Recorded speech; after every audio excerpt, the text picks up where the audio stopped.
こんにちは、パトです。今回の動画では外国人入試の面接試験について、その全体の傾向と面接のやり方をこちらの3つの視点からお話ししたいと思います。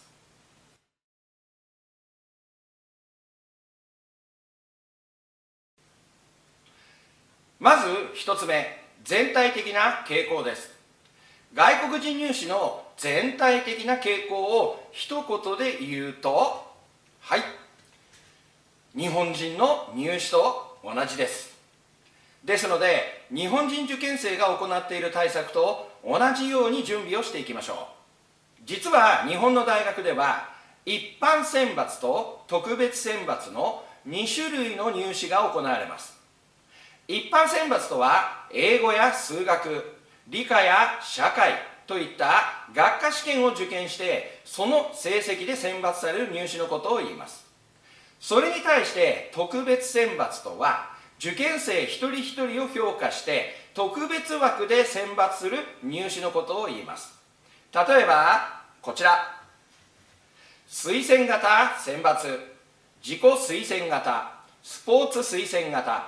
同窓生入試、社会人入試など、さまざまな入試が特別選抜に含まれ、その中に私費外国人留学生特別入試があります。この特別選抜で面接試験が行われるのです。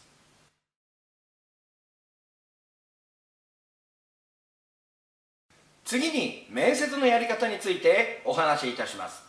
面接のやり方はこちらのように大きく4つのやり方があります。個別面接、集団面接、口頭試問、面談。これらを簡単にご紹介いたしましょう。まず個別面接ですが、これは個人面接とも呼ばれ、受験生1人に対して面接官が1名ないしは複数で実施される面接のやり方です。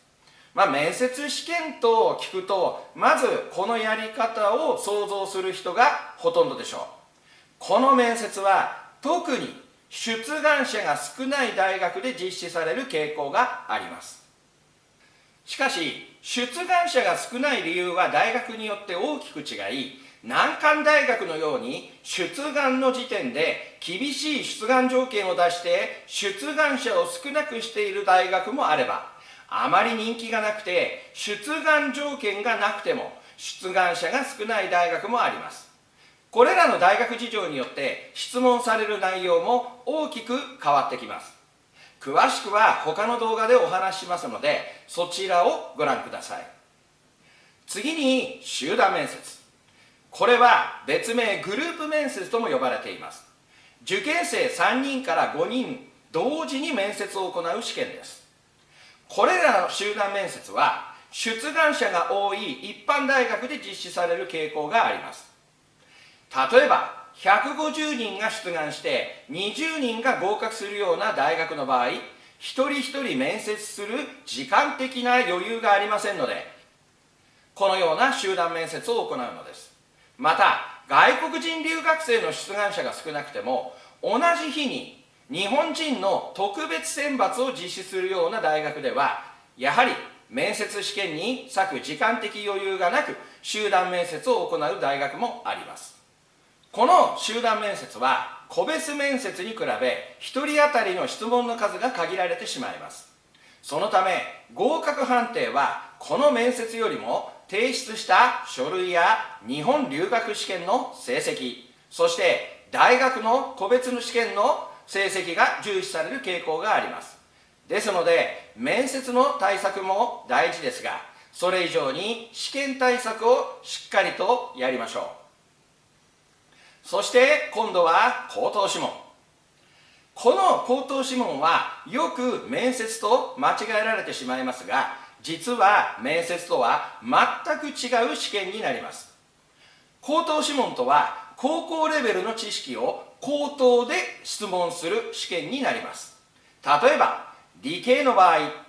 ボイル・シャルルの法則を説明してくださいなんて質問がされます。また国際関係でしたらASEAN 加盟国をすべて答えてくださいなんて問題も出題されます。面接ではその人柄が問われますが、口頭試問では口頭で高校レベルの知識を問われる全く違う試験なのです。口頭試問について面白い例があります。ある大学では、同じ部屋に壁を作って一つのブースで面接試験を行って、その面接試験が終わると、では次に隣へ移動して口頭試問を受けてくださいなんて言われて、そのついたて壁の隣に行って、そこで高校レベルの知識を質問される試験が実施されました。こんなやり方をする大学もあるんですね。また4つ目の面談ですが、これも面接とは大きく違います。普段学校の先生が学生とするような面談を大学入試を行うというものです。これはしっくり話をして、その受験生がその大学にふさわしいかどうかを判断する入試で、面談の時間も面接試験より長く30分から1時間、多い受験生では2時間近く面談が行われます。この方式を行う入試はほとんどが総合型選抜で、その要項はオープンキャンパスで発表されます。そのオープンキャンパスに参加しなければ受験すらできない大学もあるほどです。また面談試験にもこんな例があります。ある外国人留学生が面接のつもりで試験会場に行くと、面接ではなく面談で驚いたなんてことがあったんですね。幸い彼は日本語の会話が上手でしたので、面接官と上手に話せたのですが、事前に何も練習していなかったので、日本の文化の何に関心がありますかと聞かれ、苦し紛れに歌舞伎に関心がありますなんて答えたそうです。すると、次の面談までに歌舞伎のレポートを出してくださいなんて言われてしまい、当然彼はすぐ学校に帰ってきてね、青い顔をしながら私のところへ泣きついてきました。これが面談の特徴なんですね。とこんな具合に面接試験といってもさまざまなやり方があることをしっかりと覚えておいてください。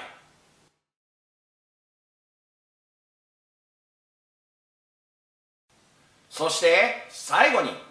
特殊面接についてこれら3つをお話しいたします。まずこちら、集団面接で口頭試問を行う大学があります。一度に5人ほどを対象とし、面接官が質問をします。そして答えのわかる受験生が挙手をして答えるやり方です。例えば国際経済の質問でしたら、今日は1ドル日本円でいくらでしたか？わかる方手を挙げてくださいなんて質問されます。そしてその答えがわかる受験生が手を挙げて、指名された受験生が答えるといったやり方です。出題される問題数が決まっていますので、終了まで一度も答えずに口頭試問が終わる受験生もいますが、